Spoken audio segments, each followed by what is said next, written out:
You are going to listen to a telephone conversation between a caller and a call centre operator. As you listen, complete the numbered spaces in the identification form in the book. First, you have some time to look at questions 1 to 5.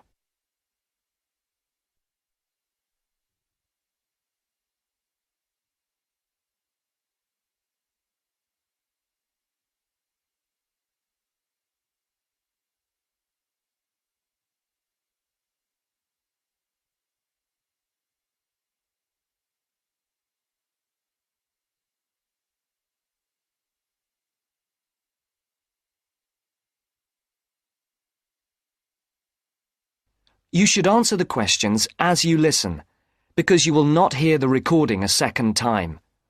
Listen carefully and answer questions 1 to 5.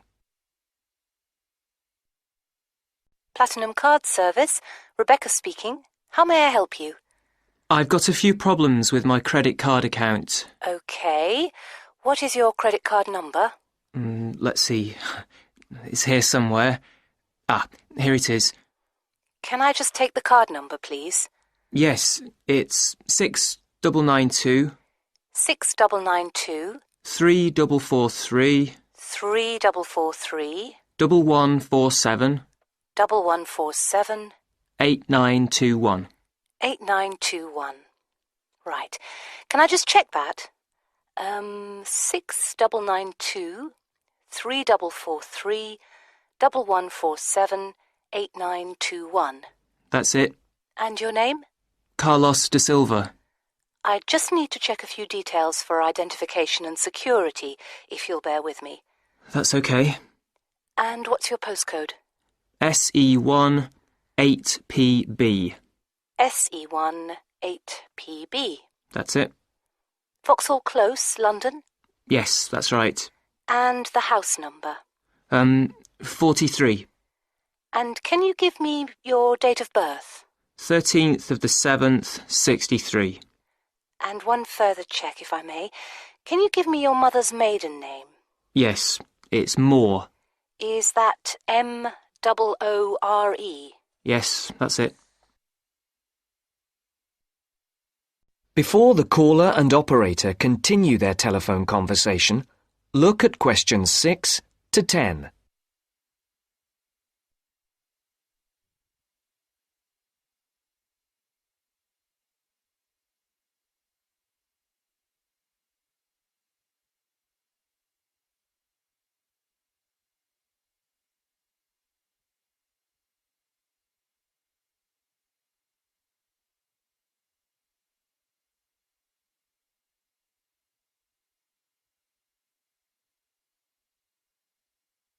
Now listen to the next part of the conversation and answer questions 6 to 10.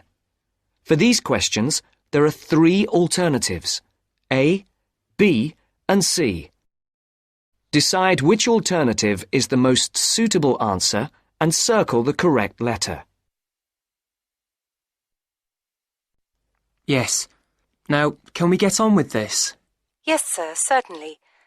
I'm sure you'll appreciate that all these checks are necessary for security reasons. So, what exactly is the problem? Problems? Okay. Well, first, your computer seems to have gone mad. I sent you £500, and on the statement for the account, it shows that I only paid £300. Yes. The account does only show £300 was paid. Well, I paid the £500 in at the bank, and I have my receipt, and my bank statement shows that £500 has been taken from my account. Oh, I see. What I'll do is check with the bank and see what they say. OK.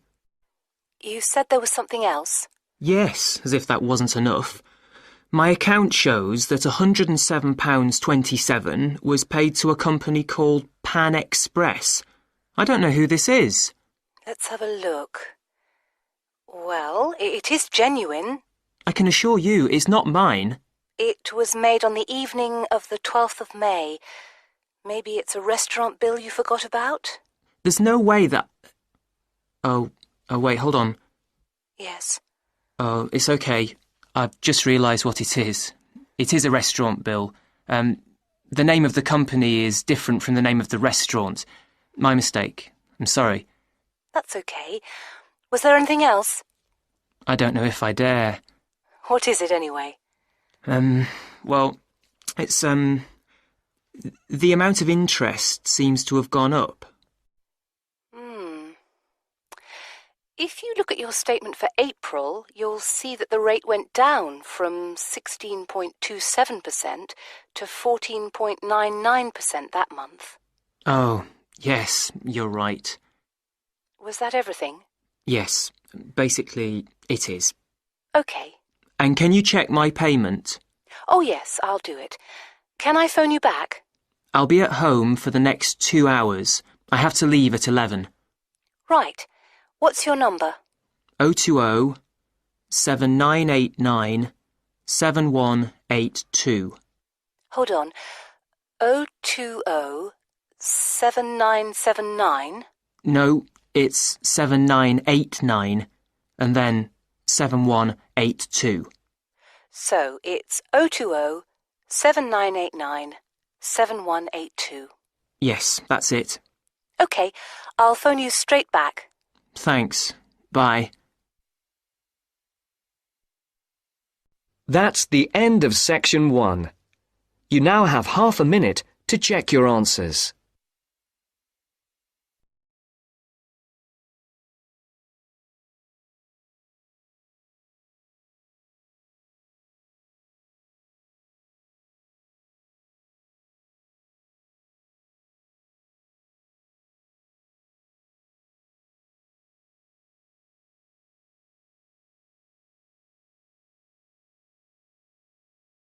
Section 2. You will hear a man giving some information about transport in London. You now have 30 seconds to read questions 11 to 15.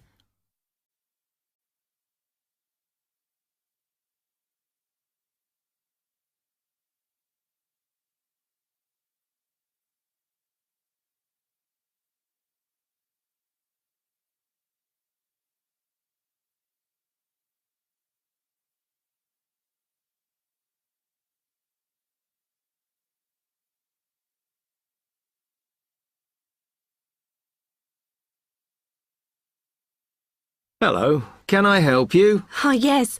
I was wondering what the best way was for me to get around London. Well, there are a lot of possibilities. As you probably realise, the main ways to get around are bus, train and tube. Oh. The underground. Oh. It depends how much you want to spend. All forms of transport offer special tickets, such as cheap day returns on the trains and so on. Overall, you'll spend less on the bus, as it operates on a basic flat fare for each journey. But of course it may not go to where you need to travel to. The mainline trains only operate in the outlying areas, though a few cross London, whereas the tube has stations which are placed in central areas of the city, close to the main sites and shops. Obviously there are more bus stops, but you will probably have to change buses to get where you want, which can be inconvenient. You will find that the buses are mainly in the central areas, but some tube lines go quite a long way out of London, so you could use this for longer journeys. Having said that, the tubes do get very crowded, so you should use the train if you want to sit down. It does depend where you're travelling to. Well, I'm living on the outskirts, but I have to travel into London to college every day, and then around London when I'm here. OK, so time is going to be an issue for you. The tube should be fast crossing London, but quite honestly, there are so many delays that it's not very efficient. Again, the train has fewer stops, so is probably your quickest option to get to and from college. Of course, which service you use might depend on how frequent it is. I mean, the trains might only be every 20 minutes or whatever, but a timetable is published to save you hanging around. There are a lot of tube trains at busy times of day, but fewer at other times, whereas the buses run every 5 minutes through most of the day, and there are night buses. But you'll need to check out your route first. You now have 30 seconds to read questions 16 to 20.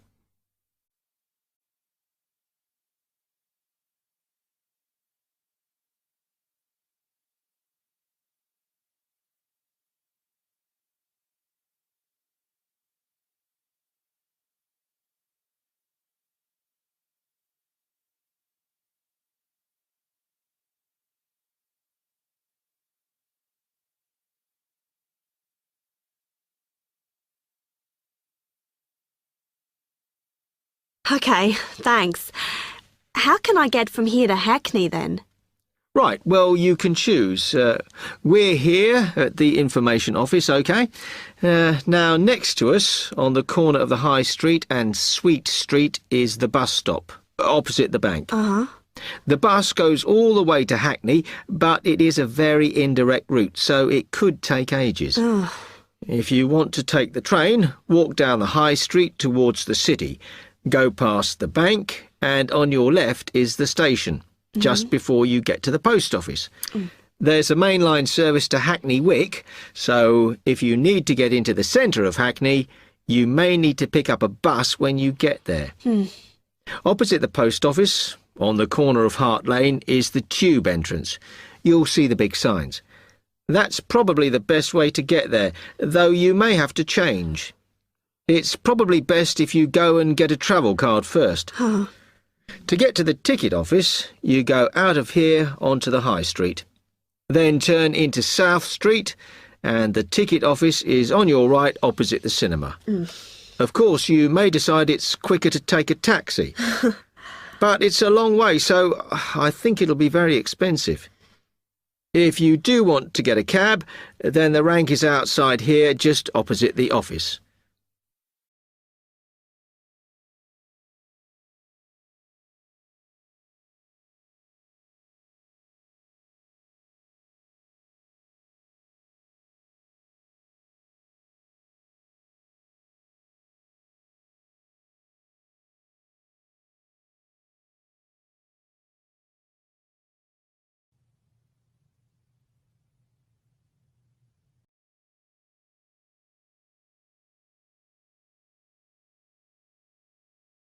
Now turn to Section 3. Test 7, Section 3. You will hear two business studies students discussing a presentation they'll do on an article on working effectively in groups. First, you have some time to look at questions 21 to 26.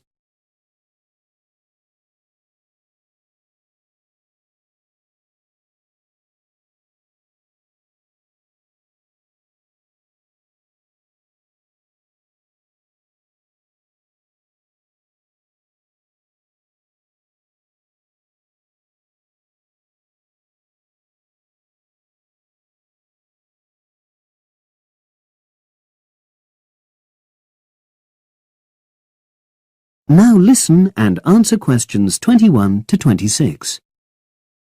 So, Brad, what did you think of the article on group work? Oh, hi, Helen. Yeah, it was pretty good, with helpful pieces of advice on how to make group work effective. I think we were lucky to be given such a straightforward text to present at the management skills seminar. Yeah. Actually, shall we discuss it now? Have you got time? Sure. It's only a 10-minute presentation, so we just need to explain and then give our views on the main points raised in the article. I'll jot down some notes. Right. So, there are 3 main sections. I suggest we start with listening. Yeah, effective listening in groups, because it's not something that's frequently covered on courses in our field. No, and we should say that in the presentation. Yeah. And also effective listening's pretty simple, you know. I don't think it's hard to learn. Well, people think it's easy, but in my experience, most of us tend to be very lazy listeners. Okay, I wouldn't argue with that. Something I do think we should emphasize is the power of the listener's posture, gestures, etc., in making speakers feel respected. Not that you're just waiting for them to finish before jumping in with your own ideas. Uh-huh. Okay, right.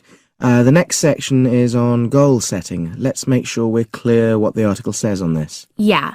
Well, firstly, it says that all group members must be given time to explain their own goals. That's it, yeah. And then did it say that the whole group should agree on common goals? That's a bit too strong. It's more that everyone's agendas should be equally acceptable. But it does say that goals have to be realistic, Achievable within a particular time? You've got it. That's really what the article's saying. There isn't really any point in having ideals if group members know they won't come to anything within a reasonable period.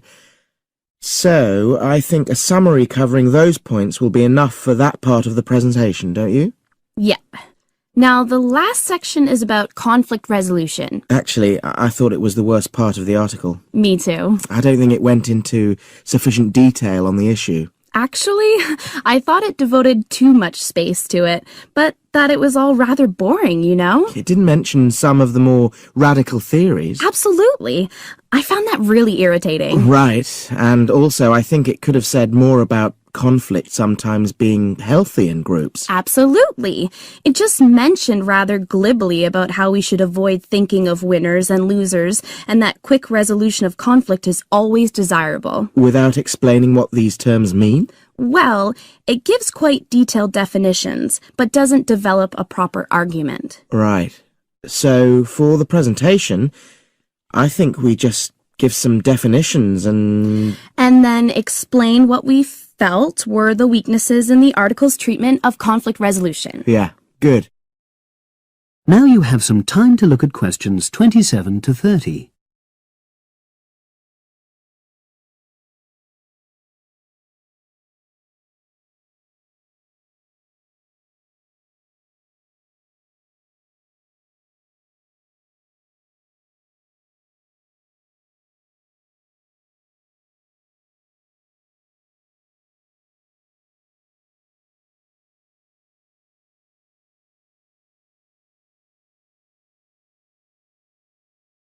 Now listen and answer questions 27 to 30.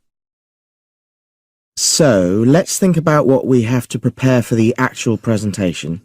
Well, I suppose we'll use PowerPoint, but I'm hopeless at using it, especially if it has any visuals. I really have to look into doing a course on it because I know I'll need it in the future. Don't worry, I'm quite happy using PowerPoint and I'll put it together when everything else is ready.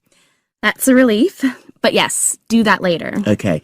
Now, I heard the tutor saying we have to include some well-chosen quotations from the article. I'm not sure if we do. I'll email him to find out. No need. I can just have a look at the specs he gave us when he set the task. That'll be quicker. But the tutor definitely said we have to prepare a handout to go with the talk. I'm not really sure how we do that. Sarah did one last year. Who's she? She's doing the same option as me in marketing. I'll ask her advice on what to include. Great. So that just leaves the bibliography at the end. I suppose it'll mainly be articles. Yeah. So we'll just look on the web, and we can leave that till later. But we've been advised against that. Well, we could have a look through some journals in the library. I think we should start by looking through module handbooks. I think that'll give us some good leads. Yeah, you're probably right. So that's all the topics. That is the end of section 3. You now have half a minute to check your answers.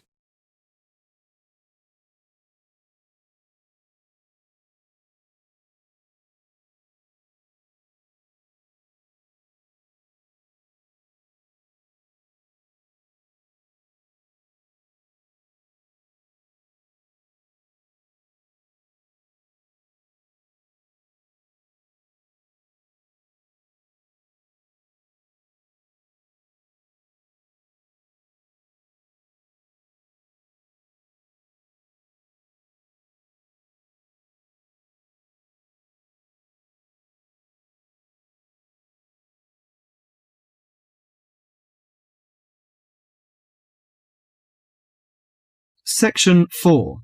In this section, you'll hear a lecture on coral reef. First, you have some time to read questions 31 to 40.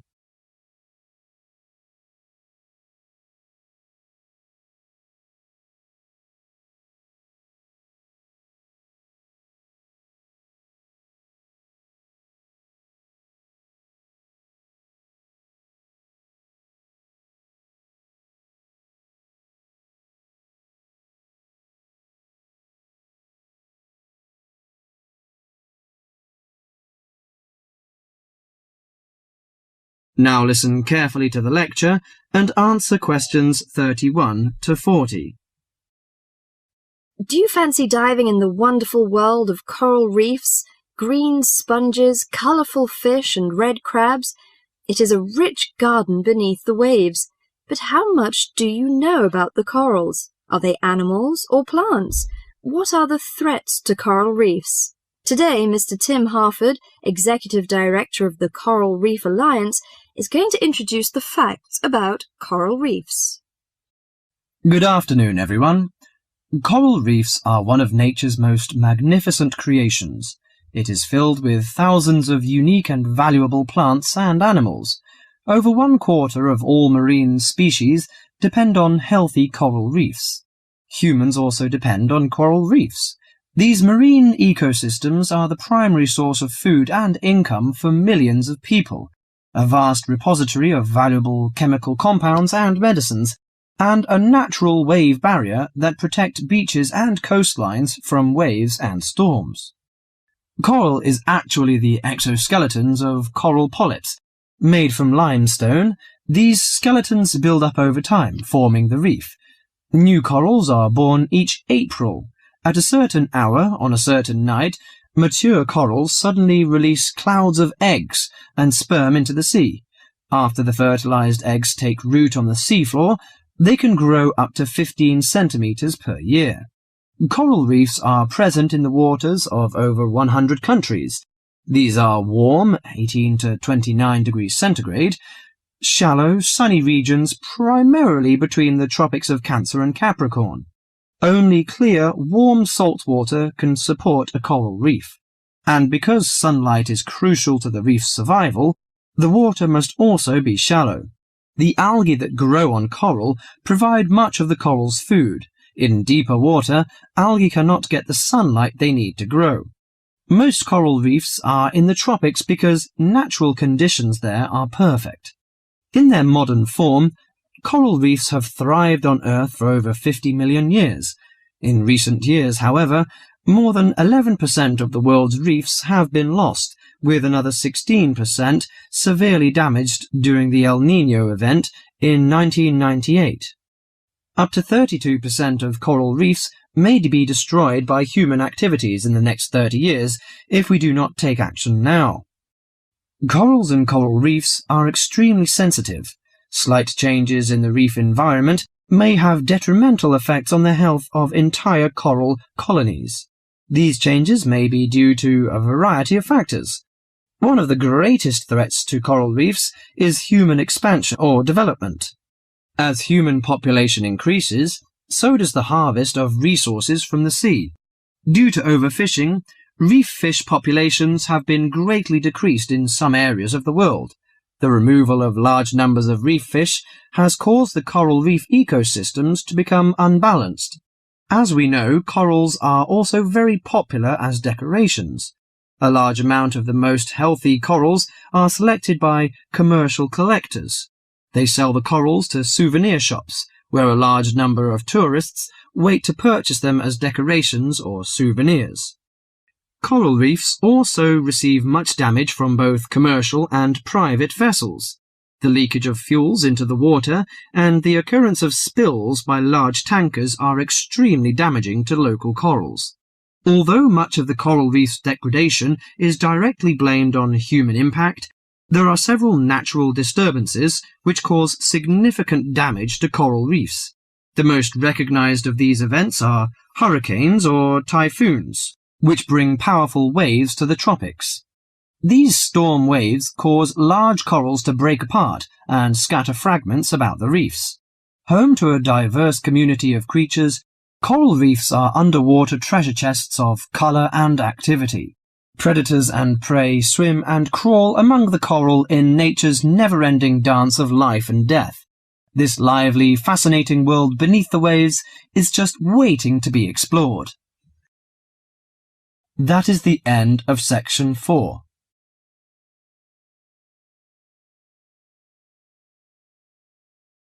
You now have half a minute to check your answers.